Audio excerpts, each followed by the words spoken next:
والوں کو جدا دیکھ رہا ہے، خالق تو محمد کی ادا دیکھ رہا ہے، اور سرکار کی نظریں ہیں گناہگار پہ ناصب، سرکار کے چہرے کو خود خدا دیکھ رہا ہے، کسی تعارف کے محتاج نہیں ہے۔ حضرت علامہ مفتی انصر القادری صاحب تشریف لاتے ہیں، نعروں کی گونج میں استقبال کریں، نعرہ تکبیر، نعرہ رسالت، نعرہ حیدری، علماء اہل سنت۔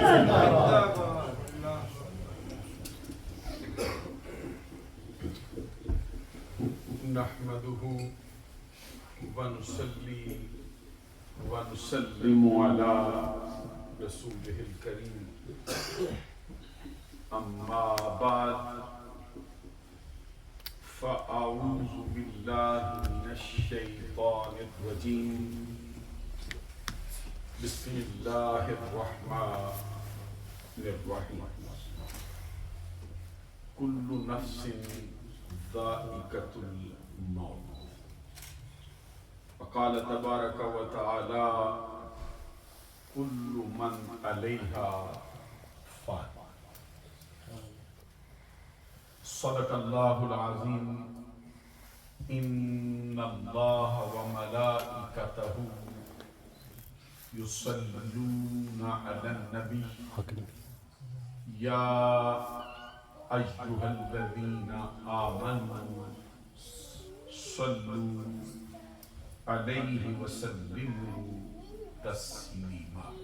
الصلاة والسلام عليك يا سيدي، اللهم صل على سيدنا ومولانا محمد وعلى آل سيدنا ومولانا محمد وبارك وسلم۔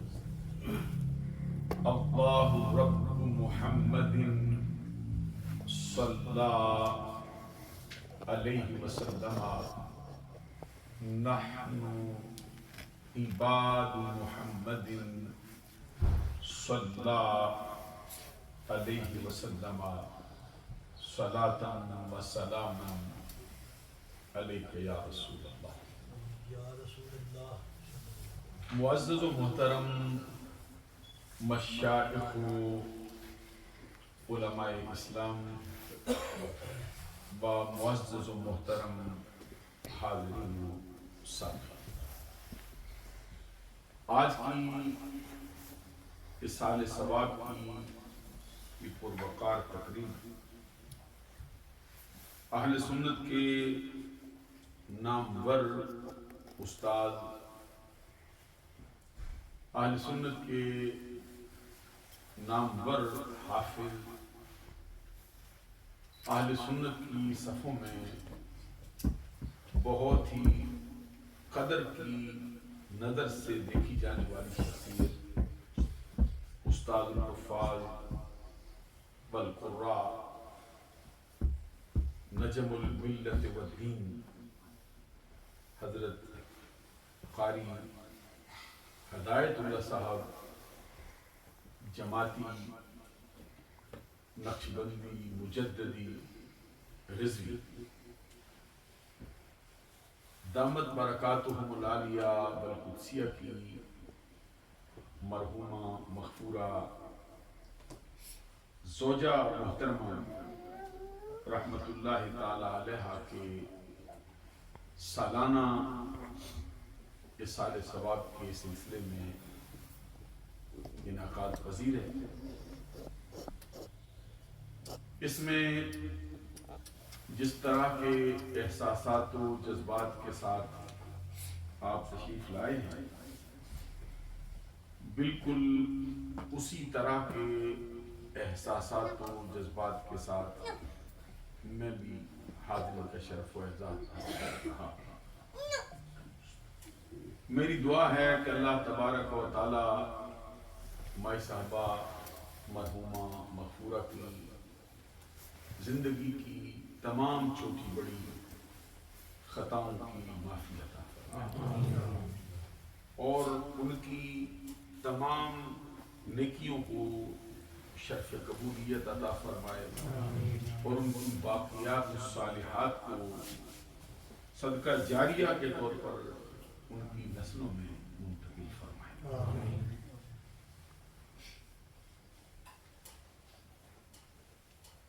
آج کی تقریب میں پورے علاقے سے علماء اور حضرت قاری صاحب کے عقیدت مندان تشریف فرمائے۔ حضرت مولانا قاری واجد حسین چشتی صاحب دامت برکاتہم العالیہ نے بڑا خوبصورت خطاب فرمایا ہے۔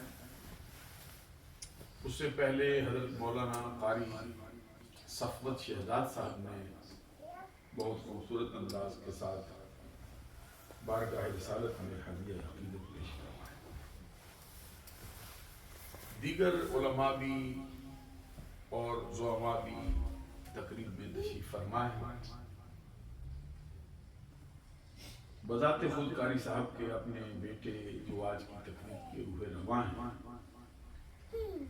اور اپنے والد محترم کی تصویر ہے اور ان کا عکس جمیل استاد الحفاظ والقراء حضرت مولانا قاری حافظ سجاد احمد صاحب جماعتی دامت برکاتہم العالیہ والقدسیہ، وہ بھی بنفس نفیس آج کی تقریب کے روح رواں ہونے کے ساتھ ساتھ تقریب کی سرپرستی اور صدارت بھی فرما رہے ہیں۔ قاری صاحب کے خاندان کے بہت سے افراد یہاں موجود ہیں جو ان کے بیٹے بھی ہیں، ان کے بھتیجے بھی ہیں، ان کے داماد بھی ہیں۔ ماشاءاللہ حضرت قاری صاحب کے فیض سے پورا گھرانہ ہی اہل سنت کے حلقوں میں بڑی قدر کی نگاہ سے دیکھا جاتا ہے۔ مائی صاحبہ مرحومہ مغفورہ نے زندگی کے بہت سے سال حضرت قاری صاحب کی معیت میں اور آپ کی زوجیت میں بسر کیے ہیں۔ جب سے ان کے نکاح میں تشریف لائی ہیں اس وقت سے لے کر تا دم زیست وہ غم ہوا ہو یا خوشی ہوئی ہو، ظاہری سانسوں کے ساتھ ساتھ اپنے دل کی عقیدت کے ساتھ بھی قاری صاحب کے ساتھ ہی رہی۔ حدیث میں یہ فرمان ہے کہ ایما امرأۃ ماتت وزوجها عنها راض دخلت الجنہ، ایسی خاتون جس کا انتقال اس حال میں ہوا ہو کہ اس کا خامند اس سے راضی ہو، دخلت الجنہ، وہ جنت میں داخل ہو گئی ہے۔ تو قاری صاحب کو میں نے کئی مواقع پر اپنی زوجہ محترمہ کی جو ان کی خدمات ہیں ان کے حوالے سے بہت کچھ بیان کر کے سنا۔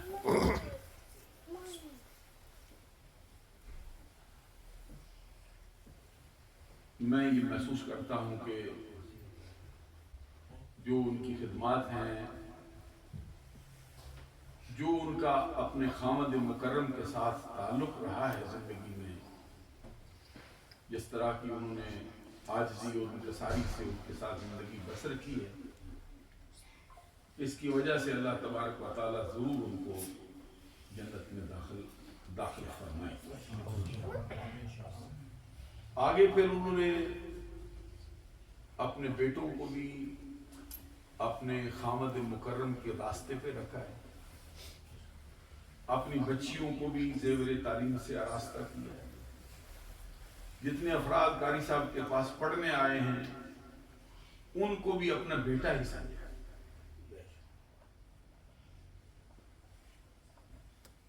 تو جو دین کے خدام کی خدمت میں کمر بستہ رہتا ہے، بعض روایات میں یہ آیا ہے کہ اس کی وجہ سے بھی بہت سے لوگ جنت میں داخل کر دیے. سبحان اللہ. جو دین کے طالب علموں کا خادم رہا ہو، قیامت کے دن بعد بندے اس کی سفارش سے بھی جنت میں داخل ہوں. سبحان اللہ. بلکہ اللہ تبارک و تعالیٰ یہ فرمائے گا دوزخیوں سے جن پر جہنم واجب ہو چکی ہوگی کہ تمہارا تعلق کسی ایسے بندے سے رہا ہے جو خود تو عالم نہیں ہے، کسی عالم کے ساتھ اس کا تعلق ہو، اگر تمہاری دوستی اس سے بھی ہو گئی ہے جاؤ پھر بھی ہم وقت کا جنت میں.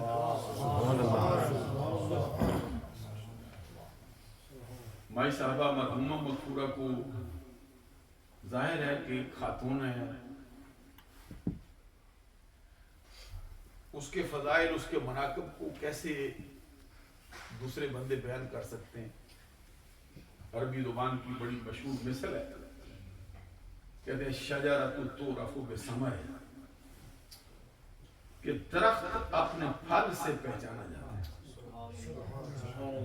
درخت کی پہچان کرنی ہو تو اس کا پھل اس کی پہچان کے لیے پیش کیا جا سکتا ہے. تو اب ان کے بیٹے موجود ہیں، یہ وہ پھل ہے جو اس درخت پہ لگا.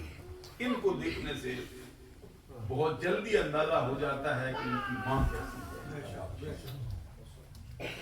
ایک اور فقرہ عربی زبان میں بڑا مشہور ہے، ہماری جماعت کے نامور عالم دین، ہمارے بڑے پیارے ساتھی اور اہل سنت کی حلقوں میں بڑی قدر کی نظر سے دیکھے جانے والے عالم دین حضرت علامہ مولانا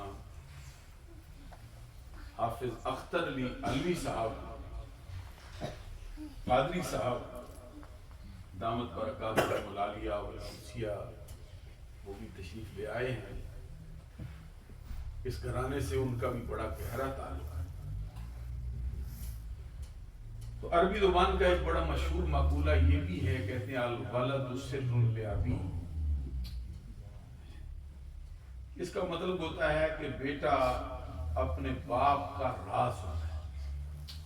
اب جو ہے یہ بولا جائے تو صرف باپ ہی کے لیے نہیں بولتے ہیں، اس کو ماں کے لیے بھی بولا جاتا ہے. یہ ابوین جیسے کہتے ہیں، ابواہ اس کے والدین، جسے قرآن پاک میں بھی فرمایا کہ یا بنی آدم لا یفتننکم الشیطان کما اخرج ابویکم من الجنہ. اے اولاد آدم، کہیں ایسا نہ ہو کہ شیطان تم کو فتنے میں مبتلا کر دے، جس طرح کہ اس نے تمہارے ابوین کو، یہ لفظ ہے ابوین، اضافت کی وجہ سے پھر اس کی نون جو ہے وہ گرا دی گئی ہے. اب ابوئی تو حالت نسبی جرمی میں ہوتا ہے تو اس کی یہ یا نون کے ساتھ آتا ہے، حالت رفعی میں یہ الف نون کے ساتھ آتا ہے. یہاں جو اس کی حالت ہے اس کے سبب سے یہ یا نون کے ساتھ آیا ہے، نون اس کی گرا دی.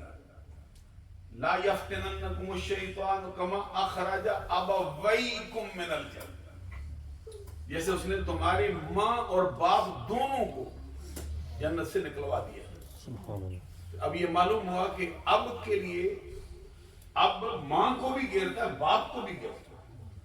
اب کیا معلوم ہوا؟ الولد سر لابی، بیٹا اپنے باپ کا بھی سر ہوتا ہے اور اپنی ماں کا بھی سر ہوتا ہے.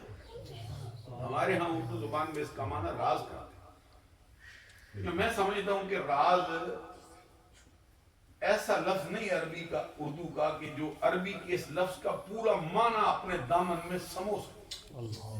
اس لیے میں نے معنی کیا وہ سر ہی ہوتا ہے. سر کس کو کہتے ہیں؟ بعض بزرگوں نے سر پر بہت کلام کیا ہے اور اس کی وضاحت کے لیے اپنے خدام کو بہت کچھ سمجھایا کہ سر ہی ہو. میں اس کی طرف تو نہیں جاتا، لیکن اتنا کہتا ہوں یہ سر مغز کو ہے، سر کسی چیز کی حقیقت کو ہے، سر کسی چیز کی جو ایسی اس کا وجود ہوتا ہے کہ جس سے اس کے پوست کو الگ کر دیا جائے تو درمیان میں سے جو چیز اس کا اصل تعارف ہوتی ہے اس کو سیر کہا جاتا ہے. جیسے بلے شاہ رحمۃ اللہ علیہ کا ایک بڑا مشہور مقولہ، ان کا شعر کا ایک مصرع پڑھا جاتا ہے جس میں وہ کہتے ہیں کہ بلے شاہ اساں مرنا نہیں، گور پیا کوئی ہو. آپ ذرا سبحان اللہ کہہ دیتا کہ اس کا کیا مطلب ہوتا ہے؟ گور پیا کوئی ہور، بلے شاہ اساں مرنا نہیں، گور پیا کوئی ہور. اس کا مطلب یہ ہے، وہ فرماتے ہیں کہ جو قبر میں اترے گا نا وہ ہمارا جسد خاکی ہے، جو چیز ہم کو زندہ رکھے گی وہ ہمارا سر ہے، وہ ہمارا لاشا قبر میں اتر جائے گا لیکن ہمارے کارہائے نمایاں ہم کو زندہ رکھے گا. تو اب والدین دنیا سے گزر جاتے ہیں، گزرتے ہوئے جو چیز اپنے پیچھے چھوڑ جاتے ہیں وہ ان کی حقیقت ہوتی ہے، وہ ان کا سر ہوتا ہے، وہ ان کا راز ہوتا ہے. سبحان اللہ. پوست ان کا قبر میں اتر جاتا ہے، جو چیز ان سے آگے نکلنے والی ہوتی ہے اس کا اصل، اس کا مغز اس کو اپنی اولاد کی شکل میں چھوڑ دیا. میں سمجھتا ہوں کہ ان کی والدہ نے جو اپنا راز، اپنا سر پیچھے چھوڑا ہے یہ ان کے تعارف کے لیے کافی ہے. حضرت پیر وارث شاہ رحمۃ اللہ علیہ کا بھی ایک بڑا مشہور شعر ہے جس میں وہ فرماتے ہیں کہ وارث شاہ وہ سدائی جیوں دے، وارث شاہ وہ سدائی جیوں دے. یہ ہمارے علاقے کی پنجابی ہے، یہاں تو ذرا دوسرے علاقے کی پنجابی تھوڑا پٹھواری طرز پہ بولی جاتی ہے، یہ پنجاب کی خالص کے پنجابی ہے. وارث شاہ وہ سدائی جیوں دے، یہ نہ کیتیاں نیک کمائیاں. تو میرا خیال ہے کہ یہ انہوں نے حضرت سعدی شرازی سے اٹھایا ہے. سعدی شرازی رحمت اللہ علیہ اپنے ایک مقام پہ فرماتے ہیں دولت جاوید یا ہر کے نیکو نام زیست قد آکبش ذکر خیر زندہ کند نام را وصفے تو را کند ور نہ کند اہل فضل حاجت مشاطہ نیست روح دل آرام. اس کا مطلب یہ ہے، فرماتے ہیں کہ وہ شخص ہمیشہ کی زندگی پا گیا ہے جس نے زندگی نیک نامی سے بسر کی. کہتے کیسے ممکن ہے کہ اس کے دنیا سے گزر جانے کے بعد اس کا ذکر خیر اس کے نام کو زندہ نہ رکھے. پھر کہتے ہیں جانے والی ہستی اگر بزرگ لوگ تیرا ذکر اچھے الفاظ سے کریں یا نہ کریں رب نے تجھے اس کا محتاج ہی نہیں رکھا. کیوں کہ حاجت مشاطہ نیست روح دل آرام را، جس کا چہرہ ہی خوبصورت ہو اس کو کنگھی کرنے کی حاجت نہیں. تو حافظ صاحب سجاد صاحب کی امی جان نے جو اپنے بیٹوں کو چھوڑا ہے، اپنی اولاد کو چھوڑا ہے، اپنے کارہائے نمایاں چھوڑے ہیں، اب کوئی ان کا ذکر اچھے الفاظ سے کرے یا نہ کرے رب ذوالجلال ان کا مرتبہ اونچا کر دیا. سبحان اللہ.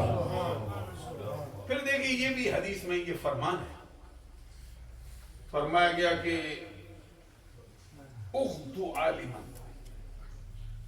او متعلما او مستمعا او محبا لا تکن الخامس. نبی اکرم صلی اللہ علیہ وسلم کا فرمان ہے، فرمایا کہ اے میرے امتی اس حال میں صبح کر کہ تو عالم ہے. یہ سرکار نے اپنی امت کو تاکید کی. کیا فرمایا؟ یہ سرکار کا فرمان ہے جو ہم تک پہنچا ہے. حضور فرماتے ہیں میرے امتی تیرا دن اس حال میں طلوع ہو، تیرے دن کا آغاز اس صورت میں ہو کہ تو خود عالم ہے. یعنی سرکار کو یہ بات اتنی پسند ہے کہ سرکار کے سارے امتی عالم ہی ہو جائیں. تو خود عالم، کیا ہی اچھا ہو کہ تو عالم ہو جائے. آگے فرمایا اگر تیرے بس میں عالم ہونا نہ ہو، کیونکہ یہ سعادت ایسی تو ہے نہیں، این سعادت بزور بازو نیست تانا بخشت خدای بخشت. یہ ایسی نیک بختی، ایسی سعادت مندی نہیں کہ جو بندے کو اپنے زور بازو سے حاصل ہو جائے. اس وقت تک دستیاب نہیں ہوتی جب تک کہ اللہ کا کرم شامل آ جائے. اور پھر عالم ہو بھی جاتا ہے، پھر بھی کہتے ہیں کہ عالم ہو جائے, کتابیں پڑھ بھی لے, جب تک اللہ کا کرم شامل حال نہیں ہوتا پھر وہ عالم کہلوانے کا حقدار نہیں. علامہ اقبال رحمۃ اللہ علیہ کا بھی اسی سے ایک ملتا جلتا شعر ہے جس میں وہ فرماتے ہیں کہ جب تک نہ ہو دل پر نزول کتاب, جب تک نہ ہو دل پر نزول کتاب, گرا کشا ہے نہ راضی نہ صاحب کشاف. پھر صاحب کشاف سے بھی گرا کھلتی نہیں, پھر راضی سے بھی نہیں کھلتی جو اپنے میدان میں اپنا ثانی نہیں رکھتا علم کے دور. کہتے جب تک اللہ سے رحم کرم کا قطرہ نہیں اترتا اس وقت تک گرا دل کی کھلتی نہیں. فرمایا کہ اے میرے امتی تو اس حال میں سو کر کے تو خود عالم. آگے فرمایا او متعلم, اگر تیرے بس میں عالم ہونا نہ ہو تو پھر میری وصیت تیرے لیے تاکید یہ ہے کہ تو طالب علم ضرور ہو جائے, ان کی خدمت میں بیٹھ کر علم حاصل کرنے والا ہو. اور یہ جو علم حاصل کرتے کرتے جاتا ہے, حدیث میں فرمان ہے من جاءہ الموت وہو یطلب العلم لیحیی بہ الاسلام وبینہ وبین النبیین درجۃ واحدۃ فی الجنہ. جس شخص کو اس حال میں موت آئی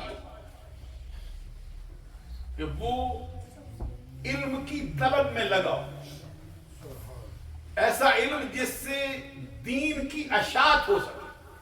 بعض اوقات علم پڑھتے ہوئے بندے کے ذہن میں کوئی گھمنڈ پیدا ہوتا ہے, کوئی تکبر پیدا ہوتا ہے, یہ سوچتا ہے میں لوگوں کو جھکانا چاہتا ہوں, میں انہیں بڑا بننا چاہتا ہوں. تو حدیث میں فرمایا گیا کہ یہ جو جنت کی خوشبو ہے 50,000 برس کی راہ سے دور سے آتی ہے, ایسے علم والے بندے کو وہ خوشبو بھی سونگنے کے لیے نہیں ملی. کیونکہ پڑھنے کا مقصود اللہ کی رضا ہے, پڑھنے کا مقصود دین کی اشاعت ہے, پڑھنے کا مقصود دین کی خدمت ہونی چاہیے. فرمایا جس شخص کو اس حال میں موت آئی ہو کہ وہ علم کی طلب میں لگا ہو, پڑھتے پڑھتے موت آ گئی, عالم نہیں ہے. بعض لوگوں کو ہم نے دیکھا اسٹیجوں پر بیٹھ کے وہ جو دین کے خدام ہوتے ہیں ان کی مذمت کرتے رہتے ہیں. بعض اوقات انتقال بھی ہو جاتا ہے, اس کے کل پہ آتے ہیں, میں نے دیکھی تقریریں کرنے ہوئے تو آپ کو معلوم ہے فلاں صاحب پڑھے ہوئے تو پورے ہی تھے نا. تو میں نے کہا یہ اس کی مذمت کرنے آئے ہو یا اس کی خوبی بیان کرنے آئے ہو؟ تو مرے ہوئے پر بھی یہ کلام کرتے ہو. حالانکہ حدیث میں فرمان ہے العالم والمتعلم سواء فی الجنہ, یہ صحیح حدیث ہے. العالم والمتعلم سواء فی الجنہ, عالم ہو یا طالب علم ہو جنت میں دونوں برابر ہیں. یہاں فرمایا کہ اگر تیری قسمت میں عالم ہونا نہیں تو میں تجھے تاکید کرتا ہوں کہ عالم کی خدمت میں بیٹھ کر جو ہے علم حاصل کرنے والا طالب علم ضرور ہو جاؤ. ابھی جو میں نے حدیث پڑھی اس کا مطلب یہ ہے, حضور فرماتے جس کو پڑھتے پڑھتے موت آئی, عالم نہ ہو, صرف طالب علم ہوا, پڑھنے لگا ہو, فرمایا قیامت کے دن اس کے درمیان اور نبیوں کے درمیان جنت میں صرف ایک ہی درجے کا فرق ہے. سبحان اللہ, سبحان اللہ, سبحان اللہ. یہ طالب علم کا حال ہے تو عالم کا کیا حال ہے؟ سبحان اللہ. ایک بڑی مشہور روایت ہے, میں ذرا اس سے میری طبیعت میں یہ بات آئی ہے, ذرا سنا دوں آپ کو, ثواب ہوگا اس کا, آپ کو بھی ہوگا. اور یہ جو عالم ہوتے ہیں نا, یہ عالم ہوتا ہے لیکن علم پہ عمل پیرا نہیں ہوتا, وہ عالم نہیں ہوتا. سادی شرازی کہتے ہیں کہ علم کے راہ حق نہ نمایت جہالت, علم کے راہ حق نہ نمایت جہالت. ایسا علم جو سیدھا راستہ نہ دکھائے وہ علم نہیں ہوتا, وہ جہالت ہوتی ہے.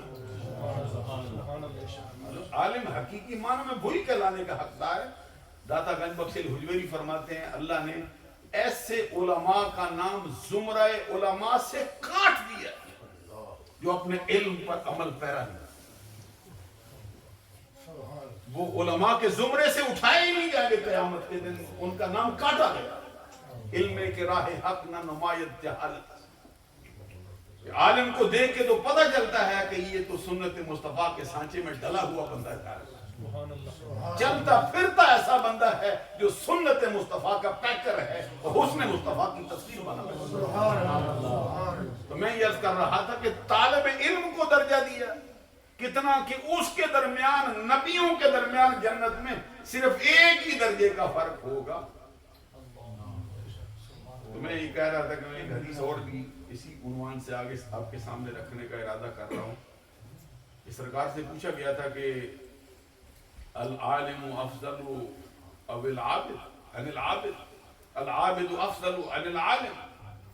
آقا ذرا اس راز سے پردہ اٹھائیں گے کہ عالم افضل ہوتا ہے یا عابد افضل ہوتا ہے؟ عابد افضل ہوتا ہے یا عالم افضل ہوتا ہے؟ حدیث میں ہے کہ سرکار نے اس کا سوال سنا، فتبسم علیہ السلام، سرکار نے تبسم کیا۔ کیسا تبسم ہے کہ جس سے مسجد نبی کے دور و دیوار روشن ہو جاتے ہیں، حضرت عائشہ کی گمی خوشبویاں مل جاتی ہیں۔ سرکار نے تبسم کیا تو سرکار نے ساتھ ہی فرمایا کہ جیسا تو نے سوال کیا ہے، تیرے سوال پر صرف مجھے تعجب نہیں ہوا، آسمانوں کے فرشتے بھی تعجب میں آ گئے، وہ بھی تعجب کرتے ہیں کہ سوال کیسا کر دیا ہے، کہاں علماء، کہاں عابد شب زندہ دار، کدھر ملا دیا تو نے ان کو۔ اس کے بعد سرکار نے پھر گل قدس کی پتیوں پر رحمتوں کے پھول برسائے اور دل کا کشور فتح کر لینے والی آواز میں فرمایا، العالم افضل من 70,000 عابد متہجد قائم اللیل و صائم النہار۔ حدیث پڑھی جاتی ہے سبحان اللہ کہنے کی، تاکہ معلوم ہو جائے کہ یہ کوئی عام کلام نہیں ہوا ہے، یہ مصطفیٰ کا فرمان۔ سبحان اللہ، سبحان اللہ، سبحان اللہ۔ محفل میں آپ بیٹھے ہوئے ہیں، حدیث مصطفیٰ پڑھی گئی، سبحان اللہ، کہ سرکار دو جہاں صلی اللہ علیہ وسلم کے اس فرمان کا مطلب فرمایا کہ تو نے علماء کا عابدوں کو بلا کے سوال کیا، سن۔ فرمایا ایک عالم ربانی 70,000 عابدوں پر، 70,000 عابدوں پر جو دن کو روزہ رکھتے ہوں، ساری رات جاگ کر گزارتے ہوں، شب بیدار ہوں، قائم اللیل ہوں، تہجد گزار ہوں، 70,000 عابد ایک طرف، میرے دین کا عالم پھر بھی افضل ہے، پھر بھی اللہ۔ اب آپ اندازہ لگائیے پھر علم کو کس مرتبے سے نوازا گیا ہے۔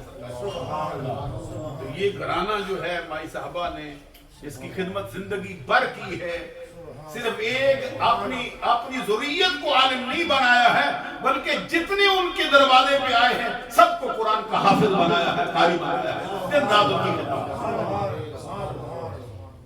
تو میں یہ عرض کر رہا تھا، یہ سرکار نے فرمایا کہ اے میرے امتی، میری تاکید ہے کہ تو اس حال میں صبح کر کے تو خود عالم، اگر تو عالم نہ ہو، تیری قسمت میں عالم ہونا نہ ہو، تو پھر تو طالب علم ضرور ہو۔ ساتھ ہی فرمایا او مستمع، اگر تو طالب علم بھی نہ ہو، عالم بھی نہ ہو، دونوں تیری قسمت میں نہیں ہوئے، تو پھر ان کی باتیں سننے والا ضرور ہے، ان کے ملفوظات عالیہ سے اپنا دامن بھرنے والا ضرور ہے، ان کے جو کلمات ان کی زبان سے نکلتے ہیں ان سے اپنا سینہ منور کرنے والا ضرور ہو جائے، اپنے کانوں کو ضرور ٹھنڈک پہنچا۔ ساتھ ہی فرمایا او محبن، اگر تیری قسمت میں عالم ہونا بھی نہ ہو، طالب علم ہونا بھی نہ ہو، تو اس کا سامنے مستمع بھی نہ ہو، پھر فرمایا پھر تو ان سے محبت کرنے والا ضرور ہے۔ ساتھ ہی فرمایا لا تکن الخامس، ان چوتھوں چاروں میں سے کوئی ایک ہو جا، پانچواں نہ ہونا، اگر تو پانچواں ہوا تو ہلاک ہوگا۔ اب اس کا مفہوم مخالف یہ ہے کہ جو پانچواں ہوگا وہ تو ہلاک ہوگا، جو ان چاروں میں سے کوئی ایک ہوگا اس کا بیڑا دنیا میں بھی پار ہو جائے گا۔ اب یہ حافظ صاحب کی، سجاد صاحب کی امی جان جن کے تذکرے کے لیے ہم بیٹھے ہیں، وہ ان میں سے کچھ تو ہوئی ہیں، عالم نہ صحیح، طالب علم بھی میں کہتا ہوں ضرور ہے۔ طالب علم صرف اسی کو نہیں کہتے بھائی جو ہر روز صبح شام پڑھنے آتا ہے، 8ویں دن بھی آگے کہ جملہ پڑھ جائے وہ بھی طالب علم ہو جائے، سبحان اللہ، پڑھتا رہے، پھر یہ ہے خدمت گزاری کی زندگی پر۔ تو میں نہیں سمجھتا ہوں کہ جو ان کی خدمت ہے اللہ کی بارگاہ میں اس کو قدر کی نگاہ سے نہ دیکھا. کیونکہ اللہ کا فرمان ہے اپنے بارے میں فرمایا ان اللہ شاکر علیم. سارے حافظ قاری بیٹھے ذرا تھوڑا پورا کر جاتے ہیں جو جان بوجھ کے تھوڑا بول کے خاموش ہو جاتا ہوں میں. آپ بھی ذرا بول دو ان اللہ شاکر علیم. اس کا کیا مطلب ہوتا ہے کہ اللہ تبارک و تعالی شاکر ہے. شاکر کا معنی تو ہوتا ہے شکر کرنے والا. تو اللہ کے لیے تو نہیں نہ بول سکتے. جیسے فرمایا والدین کے بارے میں فرمایا انشکر لی ولوالدیک. اللہ تبارک و تعالیٰ نے ایک ہی کلمے میں اپنے لیے بھی حکم فرمایا تعظیم کا, بندے کے والدین کے لیے بھی حکم فرمایا. وَوَصَّيْنَا الْإِنسَانَ بِوَالِدَيْهِ حَمَلَتْهُ أُمُّهُ وَهْنًا عَلَى وَهْنٍ وَفِصَالُهُ فِي عَامَيْنِ. ساتھ ہی فرمایا انشکر لی ولوالدیک. یہ ایک قاعدہ ہوتا ہے تفسیر کا, ترجمے کا. اس کو کبھی اس کی بدایت کا ترجمہ کرتے, کبھی بدایت کا ترجمہ ان کی شان کے لائق نہیں ہوتا, پھر نہایت کا ترجمہ ہوتا. انشکر لی توجہ ہے نہیں کوئی؟ بہتر آنکھیں رکھو نا, گھبراہٹ نہیں جاتی. آنکھیں پھیر لیتے پیچھے میں, پھر سمجھتے شاید ان کو سمجھ نہیں آ رہی میں کیا کہہ. دیکھنے کا مطلب ہوتا ہے کہ آپ بھی دیکھیں, آپ بھی کنسنٹریٹ کریں گے تو پھر آپ کے دل میں بات آپ کی آنکھوں کے راستے سے بھی اترے. پورا جسم ہمدن گوش ہوتا ہے, آنکھیں بھی ساتھ متوجہ ہوتی ہیں, پھر اور اثر ہو جاتا ہے. یہ فرمایا والدین کا مرتبہ وَقَضَىٰ رَبُّكَ أَلَّا تَعْبُدُوا إِلَّا إِيَّاهُ وَبِالْوَالِدَيْنِ إِحْسَانًا. یہ پورا قرآن اٹھا کے دیکھ لو, اللہ نے جہاں بھی والدین کا تذکرہ کیا یہ بھی فرمایا ان کے ساتھ احسان. احسان کا کیا مطلب ہوتا ہے؟ عدل کرو. احسان کا مطلب کیا ہوتا ہے؟ کبھی سمجھو نا احسان کا کیا مطلب. ان اللہ یامر بالعدل یہ پہلا مرتبہ عدل کا, اگلا مرتبہ اگلا اونچا مرتبہ ایسا. عدل یہ ہے کہ اپنا حق خود لے لو, دوسرے کو اس کا حق دے دو. نہ اپنے حق سے خود کم لو, نہ دوسرے کو اس کے حق سے کم دو. نہ اپنے حق سے خود زیادہ لو, نہ دوسرے کو اس کے حق سے زیادہ دو. عدل و انصاف ہے, ترازو پکڑا ہے, دونوں پلڑے برابر ہیں. یہ عدل ہے. تو والدین کے لیے کہیں عدل کا حکم آیا, پورا قرآن اٹھا لی, حدیث اٹھا لی, کسی مقام پہ فرمایا والدین کے ساتھ عدل کا. جب بھی فرمایا وَبِالْوَالِدَيْنِ تو احسان کا مطلب یہ ہے کہ اپنا حق چھوڑ, اپنا حق بھی ان کے کھاتے میں ڈال دے. اس کا نام اپنے عدل, اپنے حق کا تقاضا کرنا ہی چھوڑ دے. جو بندہ کہتا ہے کہ میرے والد نے انصاف نہیں کیا, فرمایا بے عقلا, اللہ نے انصاف کا نہیں احسان کا حکم دیا ہے. سبحان اللہ, سبحان اللہ, نعرہ تکبیر, اللہ اکبر, نعرہ رسالت. ذرا غور فرمائیں گے پھر. تو احسان جو ہے وہ, احسان کی جزا کیا ہوتی ہے؟ توجہ کیجیے ذرا, قرآن سنیے. احسان کی جزا کیا دیتے ہیں؟ نیکیاں دیتے ہیں. نماز پڑھی ہے, ہمیں کیا دیں گے؟ روزہ رکھا ہے, کیا دیں گے؟ حج کیا ہے, کیا دیں گے؟ جہاد کیا ہے, کیا دیں گے؟ نیکیوں کے انبار لایا ہے, کیا دیں گے؟ ہر شے کے بدلے میں اجر دیں گے, نیکی دیں گے, ثواب دیں گے. قرآن نے فرمایا حل جزاء الاحسان الا الاحسان. احسان لے کے آیا ہے, اب نیکیاں نہیں, احسان ہی دیں گے. میری بارگاہ میں تو نیکیاں لے, نماز پڑھ کے آئے, اجر دیں گے, ثواب دیں گے. روزے رکھے, ثواب دیں گے. حج کرے, ثواب دیں گے. تجھے نمازی کہہ دیں گے, تجھے حاجی کہہ دیں گے, تجھے روزہ دار کہہ دیں گے. جب تو احسان لے کے آئے گا, اپنا حق چھوڑ کے آئے گا, پھر ہم بھی تیرے لیے احسان ہی اپنی بات کا. سبحان اللہ. جب تو سب کو چھوڑے گا, ہم اجر و ثواب اٹھا کر پھر اپنی رضا تمہیں عطا کر دیں گے. سبحان اللہ. اس کے بدلے میں کیا ہوگا؟ اب تو میرا ہے, میں تیرا ہوں. سبحان اللہ. حل جزاء الاحسان الا الاحسان. اس کی تفسیر تو بہت انتہائی ضروری ہے, لیکن میں سمجھتا ہوں کہ شاید وقت ذرا اتنا رکھا گیا, مضمون ذرا تھوڑا سا لمبا ہونے کا اندیشہ ہے. تو ماں کی باری آئی، باپ کی باری آئی تو کسی مقام پہ کہا ہی نہیں کہ ان کے ساتھ عدل کر، احسان کا. اور سرکار کا فرمان ہے کل الذنوب یغفر اللہ منہ ما شاء الا حقوق الوالدین. اللہ تبارک و تعالی کل الذنوب، رب ذوالجلال سارے گناہوں کو جب چاہے جیسے چاہے معاف کر دے الا حقوق الوالدین، سوائے والدین کی نافرمانی یہ معاف نہیں ہوگا.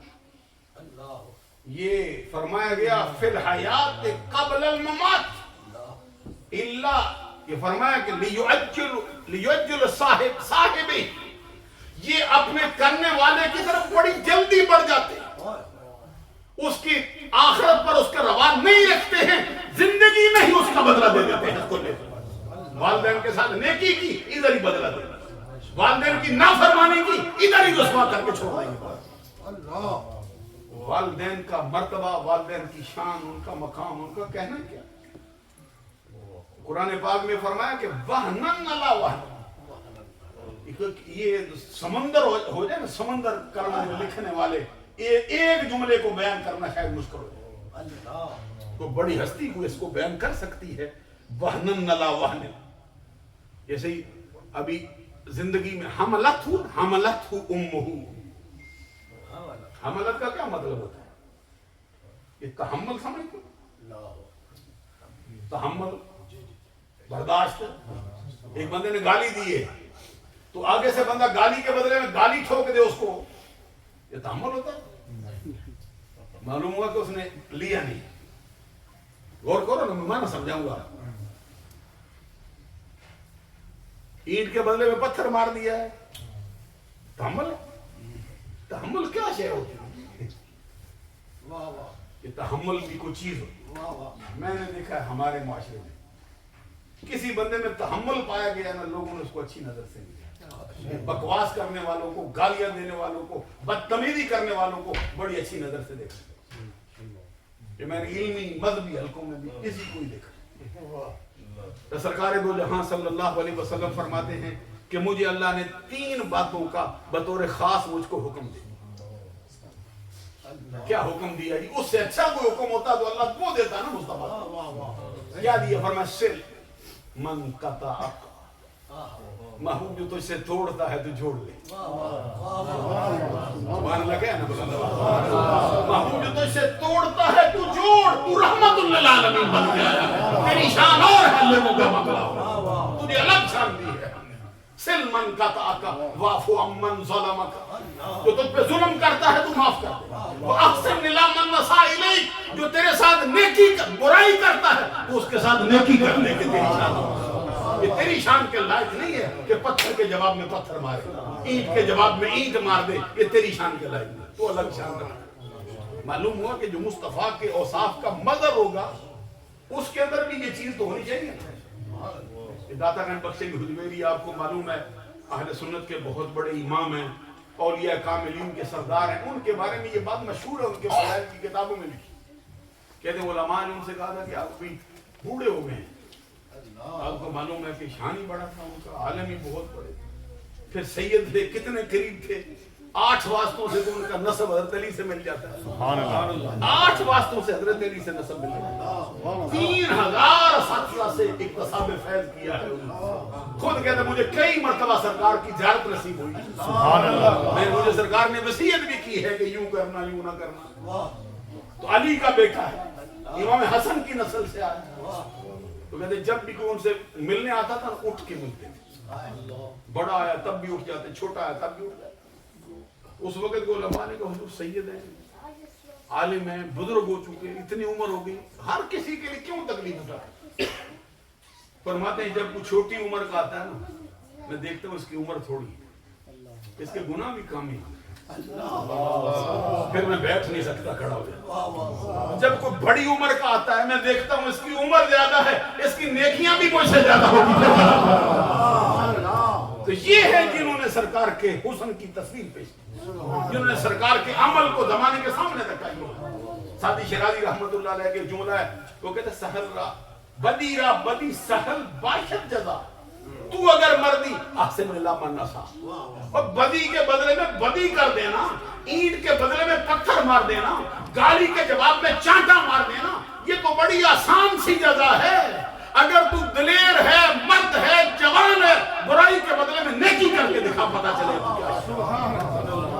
حضور مولا علی شیر خدا رضی اللہ تعالیٰ عنہ جیسا جوان مرد کون ہے جس کو سرکار نے مرد کے مقابلے میں اتارا ہے، اس کو گھر سے بلایا ہے، آؤ، بتایا گیا ہے کہ آنکھ میں تکلیف ہے، اور میں پھر بھی لاؤ علی کو اس کے مقابلے۔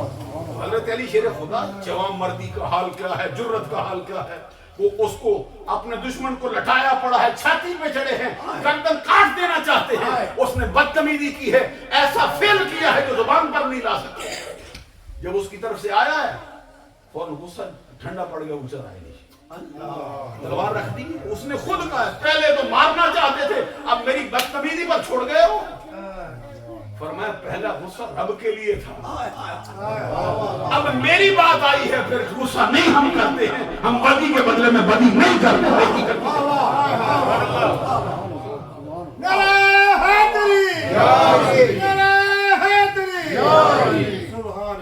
میں عرض کر رہا تھا یہ تحمل کیا ہوتا ہے، سمجھ لیتے ہوں، میں تھوڑا مسکراؤ نا میرے ساتھ، مجھے پتہ چلے کہ سمجھ آ جاتا ہے، تو یہ تقریر روایتی بھی ہوتی ہے، ذرا میں تھوڑا درس کے انداز میں باتیں کرنا چاہتا ہوں۔ یہ تحمل کیا ہوتا ہے؟ کسی چیز کو اٹھا جانا، برداشت کر جانا۔ میں کسی بندے نے گالی دی، آگے سے مسکرا دیا، جو بدتمیزی کرنے آیا ہے، دیکھا ہی نہیں پلٹ کے ادھر، یہ کیا کہتا ہے؟ کہتا ہے پتہ نہیں، میں نے سنا نہیں کیا کہا اس نے، لیکن یہ کہاں سے لائیں، کہاں سے لائیں؟ یہاں تو ذرا آنکھ بدلی، گردن کاٹ دینا چاہتے ہیں، یہاں سے ماتھے پہ بل کسی اور وجہ سے پڑ گیا، زندگی بھر کی دشمنی بھی برداشت کرنا پڑ جاتی۔ یہ تحمل کا مطلب برداشت کر جانا، اٹھا لینا۔ یہ فرمایا وَحَمَلَتْهُ أُمُّهُ، ہم نے انسان کو وصیت کی ہے اس کے والدین، یہ وصیت معنی تاکید کی۔ اللہ فرماتا ہے ہم نے تاکید کی ہے انسان کو اس کے والدین کے بارے میں، وَوَصَّيْنَا الْإِنسَانَ بِوَالِدَيْهِ، آگے پھر والدین میں سے ایک کا تذکرہ کیا، دوسرے کو الگ کر کہ وَوَلَدَتْهُ أُمُّهُ، اس کی ماں نے اس کو اٹھا لیا۔ کبھی تصور کرنا زندگی میں ماں نے کیسے اٹھایا؟ جب وہ دولت ماں کی اس پاکیزہ جگہ پہ آ گئی ہے، اس جوہر میں رکھ دیا گیا ہے وہ قیمتی جوہر، تو ماں کی کیفیت کیسے بدلی ہے؟ کوئی صبح اس کی، کوئی شام اس کی، کوئی دن اس کا، کوئی رات اس کی، کوئی گھڑی اس کی، کوئی ایک لمحہ اس کا آرام سے گزرا۔ اس کے اوپر جو جسم کے اندر تبدیلی رونما ہوئی ہے کہ ابھی 40 دن گزرے ہیں، نطفہ ہے، پھر 40 دن گزرے ہیں، مدغہ ہے، پھر 40 دن گزرے ہیں، پھر علقہ ہے، پھر اس کو بڑھتے بڑھتے آگے آیا ہے، پھر روح پھونکی گئی ہے، پھر اس میں جو ہے وہ اعضاء اس کے بنتے ہیں، ادھر سے ہی خوراک کو کھاتا ہے، ادھر ہی فضلہ خارج کرتا رہتا ہے، ادھر ہی اس کی کروٹ بدلتی ہے، سب کچھ کس کے ساتھ ہوتا ہے؟ جیسے ہی وہ چیز ماں کے پاس آئی ہے نا، میں لفظ نہیں بول سکتا ہوں کیونکہ مجھے الفاظ ملتے نہیں، میں ماں کی شان کے لائق بولوں، کیونکہ یہ ماں ہوتی ہے نا، یہ اللہ کی رحمت کا ایک روپ، میرے نزدیک اللہ کی رحمت کی اس روپ کا جو نعم البدل ہے وہ رب کی رحمت ہی ہو سکتی ہے، کوئی اور چیز نہیں ہوتی۔ تو یہ اس کا ایک ایک لمحہ، ایک ایک حالت، اس کی کروٹ بدلتے، اٹھتی بیٹھتی چلتی پھرتی، کبھی دیکھا ہے؟ اب اس کی جو طبیعت میں متلی پیدا ہوگی، کوئی چیز خوراک کا ایک ذرہ اندر ٹکتا نہیں، ایک لمحہ اس کا آرام سے گزرتا نہیں، پھر یہ بڑھتے بڑھتے بڑھتے کتنا بڑھتا، ایک دن کا ایک لمحے کا ہوتا ہے، کتنا بڑھ سکتا ہے؟ آپ کو معلوم ہے کہ ہمارے پیارے ساتھی ڈاکٹر صاحب بھی موجود ہے، طب کے اندر اس کا اور شعبہ ہے کہ کتنی دیر تک بچہ ماں کے پیٹ میں رہ سکتا ہے۔ یہ جو اسلامی شریعت ہے، حنفیوں کے ہاں تو بچہ جو ہے ماں کے پیٹ میں 2 برس تک رہ سکتا ہے۔ حمل کی جو مدت ہوتی ہے نا، زیادہ سے زیادہ وہ 2 سال تک۔ اس کی جو اقل مدت ہے کم از کم اس کی مدت ہے وہ 6 ماہ ہوگی. یہ حدیث سے اس کو 2 سال کہا گیا، وگرنہ قرآن کے اندر یہ فرمایا وَحَمْلُهُ وَفِصَالُهُ 30 شہر. اسی سے ہمارے امام نے یہ اٹھایا. تو بات بولتے سنتے رہتے ہیں آج کل، چونکہ میڈیا کا بڑا دور ہے، بڑی تقریریں ہوتی رہتی ہیں. امام اعظم ابو حنیفہ کا جو مذہب ہے نا دودھ چھڑانے کی مدت کا، اسی آیت سے اٹھایا. حملہ وفصالہ 30 شہر. ہم ذرا پنجابی کے لہجے میں پڑھ جاتے ہیں، کہ تقریر ہوتی ہے اردو میں، ذرا اس کو بہت عربی لہجے میں لائے نا، پھر ذرا بندوں کو تحمل نہیں ہوتا اس کا. عربی پڑھتے پھر عربی ہی پڑھیں گے اللہ کے کام. تو یہ حمل کی مدت 30 ماہ اور دودھ چھڑانے کی مدت 30 ماہ. حضرت سرکار دو جہاں صلی اللہ علیہ وسلم نے پھر فرمایا کہ یہ 2 سال اس کی مدت. اس سے اسی سے یہ کہتے ہیں کہ نسخ القرآن بالقرآن، نسخ القرآن بالسنہ. یہ بھی ایک شعبہ ہے. علماء اس شعبے کو پڑھتے رہتے، تفسیر کے اصول کو معلوم. نسخ السنہ بالسنہ، نسخ السنہ بالقرآن. دیکھیں قرآن نے کہا نا کہ ایک وقت میں ایک بندہ بغیر کسی وجہ کے 4 عورتوں سے شادی کر سکتا ہے. حضور مولا علی شیر خدا رضی اللہ تعالیٰ عنہ کے دل میں بھی خیال آیا یہ فَانْكِحُوا مَا طَابَ لَكُمْ. یہ طابہ سمجھتے تم؟ کبھی تھوڑا تھوڑا قرآن پڑھو گے نا پھر سمجھ آئے گی. یہ طابہ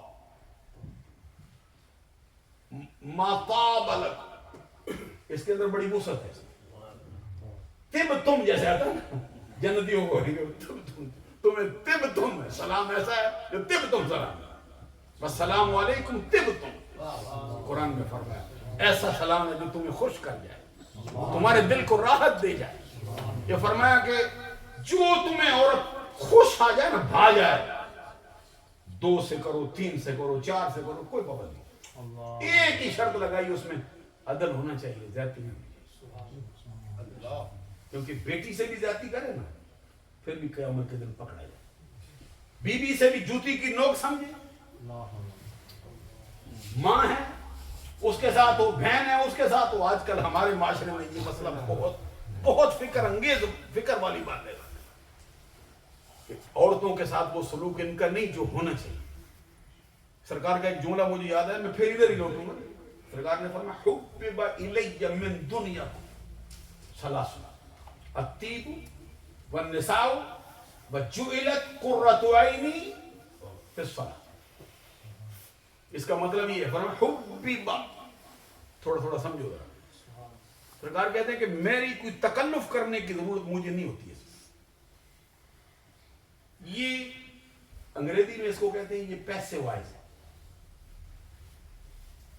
سمجھتے ہیں پیسے وائز انگریزی کے چونکہ ماہر لوگ ہیں اور ایکٹیو وائز ہوتا ہے، ایک ایکٹیو وائز ایک پیسے وائز. ایکٹیو وائز اس کو کہتے ہیں جس کا فائل معلوم ہوتا ہے، پیسے وائز اس کو کہتے ہیں جس کا فائل معلوم نہیں ہوتا. اس میں فعل کی نسبت فائل کی بجائے اس کے مفعول کی طرف ہوتی ہے، جس کو عربی میں کہتے ہیں نائب الفاعل. عربی میں کہتے ہیں یہ ایکٹیو وائز کو کہتے ہیں معروف. آپ سمجھتے ہیں انگریزی پڑھی ہے، اس کو کہتے ہیں معروف. ایکٹیو وائز کو جس کا فائل معلوم. مجہول اس کو کہتے ہیں جس کا فائل معلوم نہیں، اس میں فعل کی نسبت فائل کی طرف نہیں ہوتی، فائل کی بجائے مفعول کی طرف ہوتا ہے. اس کا نام رکھتے ہیں پھر نائب الفاعل، یا پھر کہتے ہیں مفعول ما لم یسمى فاعل.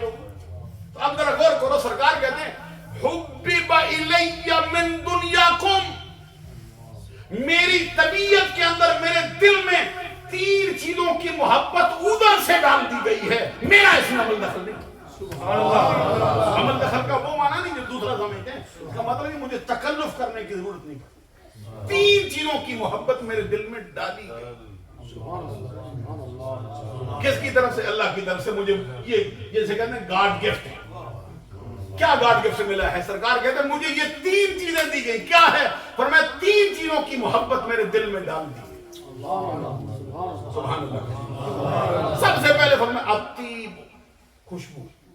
سبحان اللہ. تو آج کسی بندے کو خوشبو اچھی نہ لگے تو اس کے اپنے دماغ کا علاج کرانا چاہیے. بعض بندے کہتے ہیں طبیعت مجھے ذرا اچھی گھبراہٹ اچھی کے آنے لگتی، معلوم ہے دماغ بیمار ہے. فطرت ہے نا خوشبو کو پسند ہے، سرکار نے میرے دل میں رکھی۔ دوسری بات فرمایا والنساء، عورتوں کی محبت میرے دل میں رکھی۔ جم کے سبحان اللہ۔ ہمارے ہم سے پہلے ایک دور ہوا ہے، اس میں بہت بڑے عالم دین تھے، میں جن استادوں سے زیادہ پڑھا ہوں، وہ بھی ان کو بہت پسند کرتے تھے، جب بھی کبھی بات آئی پھر ان کا ذکر کرتے تھے۔ تو میں ایک مرتبہ ان کے ساتھ مل کے ان کی خدمت میں ان کی دستبوسی کے لیے حاضر ہوا۔ انہوں نے ایک کتاب لکھی ہے اسی حدیث پر، میں اس نام نہیں لیتا کتاب کے، کیونکہ علماء اس کو جان جائیں گے ذرا، کیونکہ میں بات ایسی کرنے لگا۔ انہوں نے اس حدیث کے ترجمے میں کہا ہے کہ منکوحہ عورتوں کی محبت میرے دل میں ڈالی۔ سبحان اللہ۔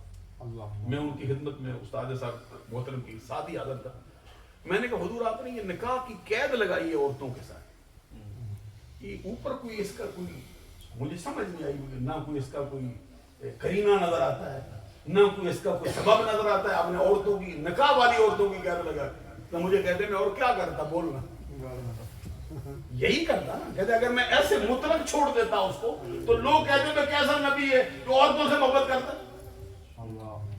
مجھے کہتے ہیں کہ تیرے دل میں کیا خیال ہے جو سوال کیا تھا؟ میں نے کہا حضور میرے دل میں ایک خیال ہے۔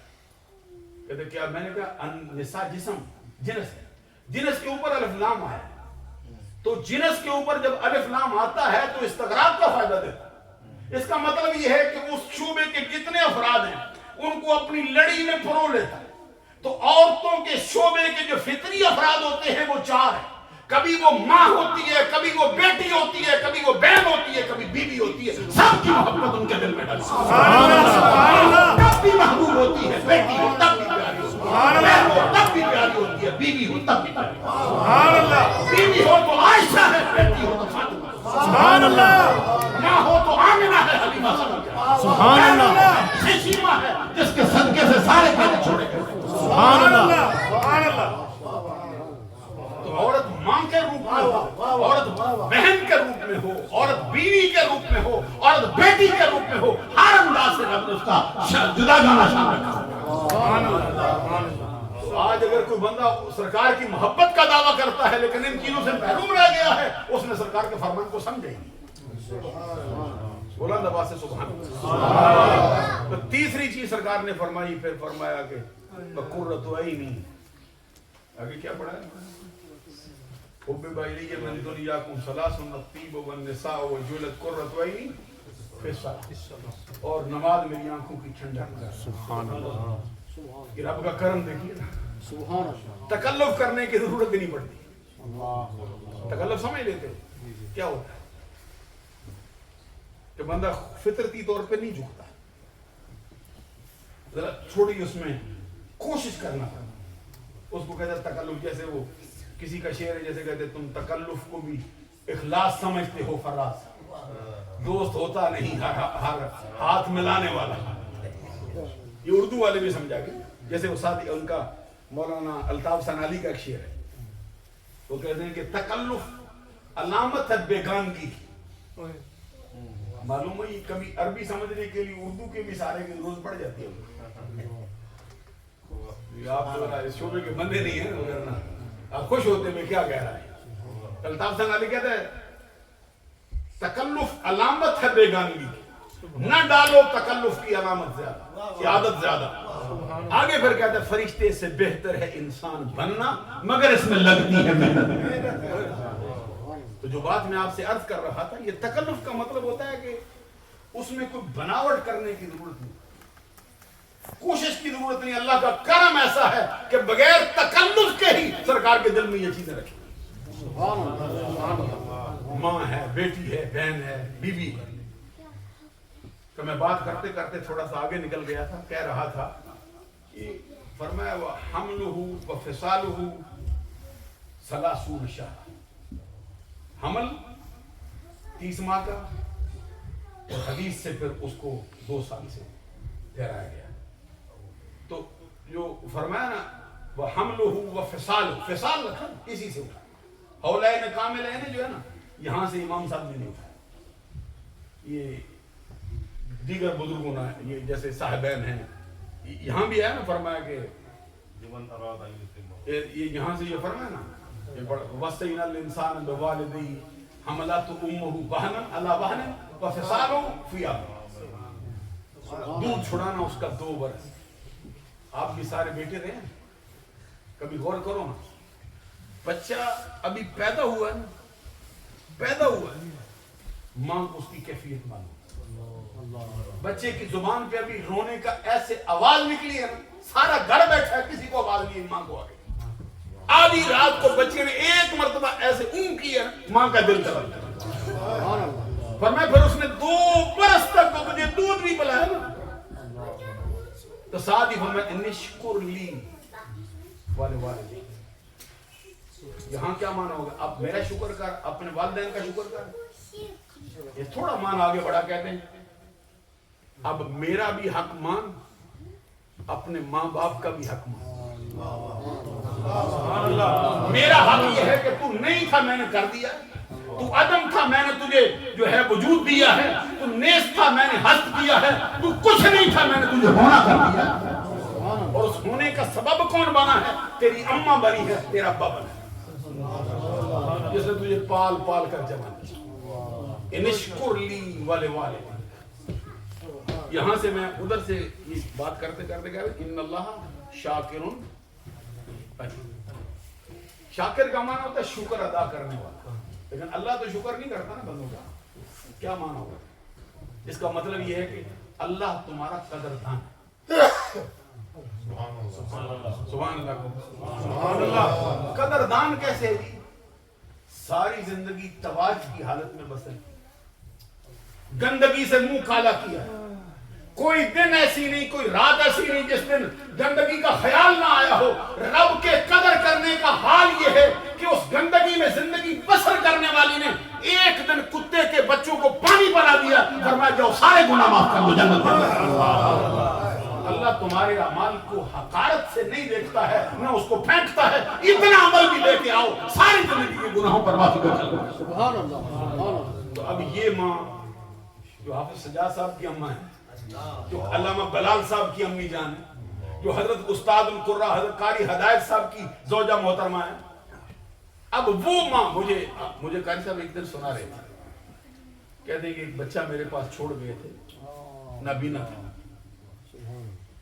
تو نبینا بچہ کہتے ہیں اس کا حال یہ تھا کہ روٹی توڑ نہیں سکتا. یہاں تک اتنا بھی اسے نہیں طریقہ آتا تھا کہ روٹی توڑ کر اپنے منہ میں روٹی رکھ دو سامنے. ہم کچھ نبینے ذرا زیادہ طاقتور بھی ہوتے ہیں, خود جگہ تلاش کر کے نکل جاتے. بعض اوقات وہ بڑے جیسے دیکھنے والے بندے اسی طرح کے کام کرتے ہیں. ایک لطیفہ مجھے یاد آتا ہے, ایک مرتبہ میں ایک قاری صاحب میرے پاس تھے, ان کو میں چھوڑنے کے لیے مسجد میں گیا. نئے تھے, ہم نے دعا ہے کہ کوئی مسجد ہم کو چاہیے مل جائے. میں ان کو لے کے گیا, فجر کی نماز میں پڑھی. تو میرے ساتھ ایک قاری صاحب نبینا تھے, ان کو بھی ساتھ لے. اب ظاہر ہے فجر سے پہلے تو تھوڑا بہت اندھیرا تو ہوتا ہی ہے.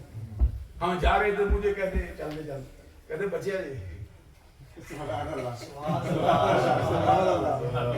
ہماری پنجابی میں کہتے بچے جا کے گوئے. تو میں نے کہا دیکھو آنکھوں والوں کو نظر نہیں آیا, ان کو آ رہا ہے. اس کی آنکھیں اللہ اپنے کرم سے پھر اس کا ازالہ کرے. حضرت عبداللہ بن عباس رضی اللہ تعالیٰ عنہ بھی فرماتے ہیں, وہ عبداللہ بن عباس ہیں جنہوں نے سر کی آنکھ سے 2 مرتبہ جبریل کو دیکھا. سبحان اللہ. کسی نے نہیں, کئی ان کی فضیلت اور کئی انہوں نے سرکار سے عرض کیا, سرکار میں ان کو دیکھ رہا تھا جن سے آپ بات کر رہے تھے. سرکار تو نے دیکھا ہے, بچپن میں تھے, 13 سال کی اس وقت عمر تھی جب سرکار کا وصال ہوا ہے عبداللہ بن عباس کی. تو اس وقت کتنی ہوگی جب دیکھا ہے سرکار میں؟ تو نے دیکھا تھا, میں نے دیکھا ہے. ان کو اصلی سرکار نے فرمایا پھر تیری نظر زیادہ دیر تک قائم نہیں. عبداللہ بن عباس کہتے ہیں پھر کچھ عرصے کے بعد میری نظر ختم. کہتے ہیں ظاہری نظر چلی گئی, دل کی آنکھیں اور روشن ہوتی. سبحان اللہ. پھر حضرت فاروق اعظم نے کئی مرتبہ مسئلہ پوچھتے تھے, کیا کہتا ہے تو بول. بڑے بڑے صحابہ کو پیچھے رکھ کے عبداللہ بن عباس کو, کیونکہ سرکار کے چچا کے بیٹے تھے, قریب بٹھاتے. صحابہ کہتے تھے اس بچے کو قریب بٹھا لیتے ہیں تو ہمیں دور کر دیتے ہیں, کیونکہ یہ فاروق اعظم ہے نا, کہتے سرکار کے چچا کا بیٹا ہے.